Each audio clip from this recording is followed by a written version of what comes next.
Additional 1. What attracted the author towards his grandmother? The author and his grandmother were good friends.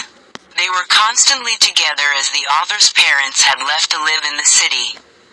The grandmother said her prayers in a monotonous song way. She expected her grandson to listen and get to know it by heart. But the author listened to it only because he loved her voice. 2. What was the turning point in their friendship? When the author's parents were comfortably settled in the city, they sent for their son and mother. The settling of the author and his grandmother in the city was a turning point in their friendship. 3. Nothing but her silence meant disapproval. Explain. Grandmother did not believe in the things they taught at the English school and was distressed that there was no teaching about God and the scriptures. One day, the author announced about music lessons being given at school. She said nothing, thus her silence revealed her disapproval. 4. What did the author notice in his grandmother on his return home after 5 years? After 5 years on the author's return home, he met his grandmother at the station. She did not look a day older. She still had no time for words, and while she clasped him in her arms, he could hear her reciting her prayers. Even on the first day of his arrival, her happiest moments were with her sparrows, whom she fed longer with frivolous rebukes. 5. She told us that her end was near. Explain. The next morning, grandmother fell ill. It was a mild fever and the doctor told the family members that it would go. But grandmother thought differently. She told them that her end was near. She told them that a few hours before the close of the last chapter of her life she had omitted to pray.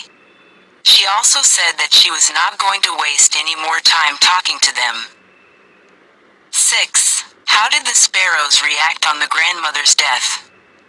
Thousands of sparrows sat scattered on the floor all over the veranda and in her room right up to where she lay dead. There was no chirruping. The author's mother strew little crumbs of bread the way the grandmother used to. The sparrows took no notice of the bread. When grandmother's corpse was carried off, they flew away quietly. Additional 1. How was the author's relationship with his grandmother? Did it continue till her last day? How long did it last? Lesson. The Portrait of a Lady. Author. Kushwant Singh. Theme. Bond between author and grandmother. Characters. Author and grandmother. 22. The author and his grandmother were good friends. When the author's parents left to live in the city, the author and his grandmother were constantly together. She attended to his needs and got him ready to school. The author loved her voice when she monotonously sing-song her prayer. She always went with him to school. She helped him in his studies in the evenings. When his parents were comfortably settled in the city, they were sent for. That was the turning point in their friendship. Although they shared the same room, grandmother no longer went to school with him. As the years rolled by, they saw less of each other. For sometimes she continued to wake him up and get him ready for school. When he returned from school, she would ask him what the teacher had taught him. But she could not help him with his lessons as he had been going to an English school.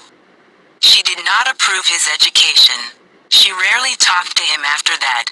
On going to the university, he was given a room of his own. So, the common link of friendship was snapped.